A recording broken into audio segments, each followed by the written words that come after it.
everyone, and welcome back to another episode of Future Australian Train Lines. In today's video, we're going to be looking at the Suburban Rail Loop, but an extended version of having more stations than the current version. This is just my proposal of this. The government's proposal is actually different to mine, but this is just a look of what might be built in the future to the Suburban Rail Loop. And it also includes an extension of the existing Stage 1 towards Sandringham. And there are some colour coding schemes that I've highlighted here. So jade green means it's Stage 1. This is the stage of the Suburban Rail Loop which will be built first. Light blue means it's Stage 2. And dark green means it's Stage 3. And stations in red means you can interchange with the train. Stations in blue connect to major job precincts, both all commercial, employment and industrial areas. Stations in orange connect to retail centres. Stations in green mean they connect to hospitals or pharmacies. Stations in purple mean that they connect to universities, and stations in light blue are just normal stops that don't connect to any major precinct. Yeah, without further ado, let's start at Sandringham, and we'll work our way up through the northern suburbs, all the way down towards Werribee. So let's begin. So this is the Stage 1 extension, which will terminate at Sandringham, because the Sandringham line is not connected to the Suburban Rail Loop. And new platforms will be constructed underground, and so passengers coming on the Sandringham line can easily change onto the Suburban Rail Loop and head to their destination between train lines. The line would head underground and would then head south, paralleling, I'll just turn on the roads to get a better reference, paralleling State Route 19, and then it would approach Red Bluff Station, and it would greatly serve the Sandringham Hospital right here. And it is also much closer to the Sandringham Hospital than the current Sandringham Station. So quite a long bus ride away. The line would then approach Black Rock Station, which would serve a large commercial precinct here, and this is quite a kind of a small area, but it has like a large commercial precinct around the area, and it would bring a lot of money. Sorry about that. It would bring a lot of money to many businesses around the area. Then the line would head eastward, and then it would approach Beaumaris. It's just to improve the coverage of the line, and it would serve another commercial precinct around the area. The next stop on this line would be Southland, and passengers can change at Southland for trains on the Frankston line. And passengers can also alight here for the Westfield Southland, which is right adjacent to the station. The line will then approach Heatherton Station, and its main purpose is to serve the Moorabbin / Heatherton industrial area. And east of Heatherton, there'll be a deviation belt, and this loop here will be the depot track, and this area right here will be where the new depot will be built for all trains to stable here. For all trains to stable at. And then the loop will then merge back onto the existing main line, onto the main line.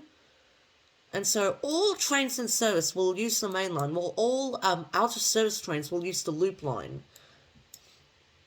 And then it would approach Clarendon Station, and passengers can alight here for this commercial precinct here, which is Clarendon Shopping Centre right here. The next stop on this line will be Clayton, and this will be a transport super hub because commuters coming from Gippsland can easily head to Clayton and then change onto the Suburban Rail Loop to their jobs around the southeast. And passengers can also change here for trains on the Cranbourne and Pakenham lines. Monash will be the next stop on this line, and its main purpose will be to serve the Monash Uni's Clayton campus here. And unfortunately, many universities don't have good public transport nearby, with the exception of buses. If we implement the Suburban Rail Loop next to the campus, a lot of students can have easier access to the university without having to travel on the bus. Notting Hill will be the next stop on this line, and Notting Hill will just be used for coverage. It's nothing special about the stop. But Notting Hill will also will serve this tiny commercial precinct here, which is known as Miss 7 Minimart. Brandon Park will be the next stop on this line. Brandon Park's main purpose would be to serve the Brandon Park Shopping Centre, which is to the south of the station. But really, Brandon Park is kind of a poor area, doesn't have enough profit, but if we build if we make the Suburban Rail Loop head to Brandon Park, commuters will have easier access to the shopping centre. So the line would then head along, it would run parallel to Springvale Road but underground, and then it would approach Glen Waverley Station, and passengers can change at Glen Waverley Station for the existing Glen Waverley line terminus here. And this has the potential to be extended further to Knox, which I'll do a video on soon. And passengers can also change at Glen Waverley Station for the Glen Shopping Centre, which is to the north. The line would then deviate from Springvale Road, and then it would approach Burwood East, and it's just to serve this small commercial precinct here. It's not really a commercial precinct, it's actually a retail precinct. And then the line would parallel the Burwood Highway, and then it would approach Burwood Station, and then and the main purpose for this station is to serve the Deakin University's Burwood campus right here. And the existing Burwood Station, which is actually located on the Alamein line, is not actually located in Burwood. It's actually located in the suburb of Glen Iris. But the existing Burwood Station will be renamed to Glen Iris East so that it can reflect the name of the suburb. Anyway, the line would then head north, and then it would approach Box Hill Station, and commuters can change at Box Hill for trains on the Belgrave-Lilydale lines, and you can also commuters can also alight here for trams on Route 109 and also the Box Hill Shopping Centre.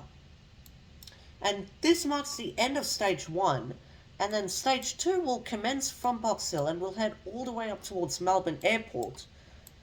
And then it would approach Doncaster Station, and it would finally bring rail to Doncaster. And its main purpose would be to serve this commercial precinct here, as well as the Westfield Doncaster. And it would bring a lot of revenue to the shopping centre here. And it would just improve a lot of the economy in the area. So the existing proposal would actually head further west towards Heidelberg direct, but my proposal would actually head eastward. And then it would approach a stop at Millgate, and Millgate will just be used for coverage. It's nothing special. Then the line would start looping around right here, around Park Orchards and Warrandyte before before heading back west. And so the first stop on the loop would be Park Orchards. And Park Orchards will just improve the coverage a bit. Same with Warrandyte. Warrandyte is a very poor area, but if we implement a train service there, it would just improve the economy of the area. The next stop will be the Pines, and its main purpose will be to serve the Pines Shopping Centre, which is just to the south of the station. And then Templestowe will be the next stop on this line. Templestowe is kind of a really small area, especially around here. There's not enough houses around the area, but if we make Templestowe more livable, we would have to build high-rise development around here. Heidelberg will be the next stop on this line, and commuters can change for trains on the Hurstbridge line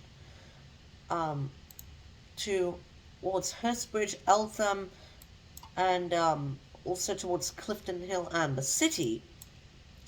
And passengers can also alight here for the Warringal Shopping Centre and also Austin Hospital and the Warringal Private Hospital.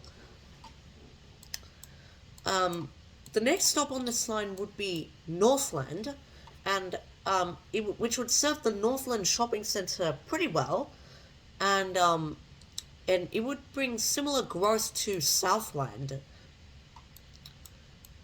Bundoora will be the next stop on this line, and it would be its main purpose would be to serve the Summerhill Shopping Centre, but passengers can also change here for trams on Route 86 down the middle of the Plenty Valley Highway, and students can also alight here because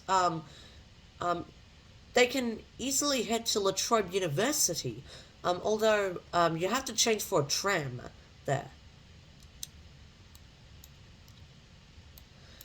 Reservoir will be the next stop on this line. But I think I actually said it wrong. It's actually reservoir, not reservoir. But anyway, so passengers can actually change here for the Mernda line. And already reservoirs level crossing here at High Street has already been removed. And it's already a brand new station. And the new Suburban Rail Loop station here will be built underground, and it would be connected to the elevated station via two lifts. The line would then approach Hadfield, and passengers can change here for trains on the Upfield line. The existing station at Fawkner would be renamed to Hadfield because the station is located in Hadfield than Fawkner. And also the Fawkner Memorial Park here would be renamed to the Hadfield Memorial Park. And then there's going to be a major stop at Broadmeadows, and commuters can change at Broadmeadows for trains on the Craigieburn line, and they can also change for the XPT train to Sydney, and then they can also change for many V-line services on the North East line. And passengers can also alight here for the Broadmeadows Shopping Centre, which is called Broadmeadows Central. West Meadows will be the next stop on this line, and West Meadows will just be used for coverage. It's nothing special. The line would then approach Gladstone Park, which would serve the Gladstone Park Shopping Centre pretty well, and it would just bring a lot of growth to this area, especially around Tullamarine. Speaking of Tullamarine, Melbourne Tullamarine Airport is the next stop on this line, and it's coded in a different logo because it's going to be mainly used by travellers who want to catch their plane to many domestic or international destinations. So I decided to put a plane logo rather than a train logo. And this also marks the end of Stage 2, which is called Suburban Rail Loop North. The jade green section I showed earlier is Suburban Rail Loop East. This green section here, which continues all the way to Werribee, is called Suburban Rail Loop West. And let's have a look at it right now. So the line would then loop around the northern part of Melbourne Airport, and then it would approach a stop at Bulla, and Bulla's actually quite a really small town, but really, if the Suburban Rail Loop comes in, I actually have the potential to develop Bulla by expanding it further and making it a part of Melbourne. The line would then head at a top speed of 130 kilometers an hour, and then it would approach Keilor Station. And Keilor is just going to be used for coverage, just to increase the coverage a little bit. The line would then run at 130 kilometers an hour, and then it would approach Sunshine Station. And passengers can change here for trains on the Sun Green Line, and also V-Line services to Melton and even down towards Geelong.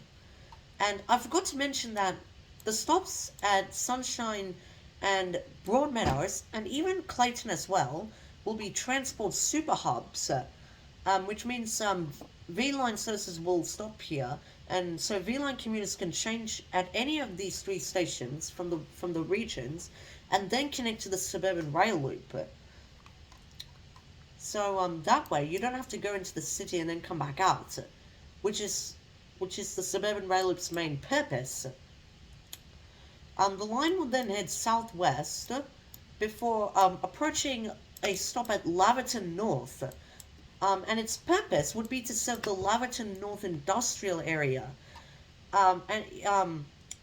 It would be mainly served by blue and white collar workers. But many industrial areas don't have a train station nearby. And the nearest train station to this area is actually Laverton. But if you do have a train station here, blue collar workers can actually save money by just taking the train rather than driving the car, because driving the car is causing a lot of pollution, causing climate change. So you can actually just take the train to work, because instead of driving the car, you can just take the train, and you don't have to pay for insurance, petrol, and even the tolls. But even though the car is still required in Australia, you don't need to use it for work. The line would then approach a stop at Wyndham Village, which would serve the Wyndham Village shopping centre pretty well, and the area south of Tarneet. And the next stop on this line would be Pacific Werribee, which is named after the shopping centre, which is also called Pacific Werribee. And it's just to improve the coverage. The line would then approach a stop at Springhaven, and the reason why it's coded orange, when really there's not any major commercial precincts around here, there is actually one small commercial precinct right here. And there is an IGA near right here, and this commercial precinct would greatly serve that. And then it would approach a stop at Wyndham Vale, and Wyndham Vale is kind of a very big area, and it needs a lot of public transport around the area, not just cars or buses, but trains. And then it would approach a stop at Manor Lakes, and passengers can change here for V-Line services on the regional rail link towards Geelong. And now this station here is already named Wyndham Vale, but if you look at the title name, you can see it has brackets here that say Manor Lakes. Well, the station here at Wyndham Vale is actually located in the suburb of Manor Lakes. So renaming the station to Manor Lakes would better reflect the area rather than Wyndham Vale, because this existing Wyndham Vale station is not located in Wyndham Vale, which is quite ironic. after Wyndham Vale, the tracks will then loop around Harpley Estate, and then it would approach its final stop at Werribee. And passengers can change here for trains on the Werribee line, and that is the full Suburban Rail Loop, everyone. Thank you, everyone, for watching this video, and I will see you all next time.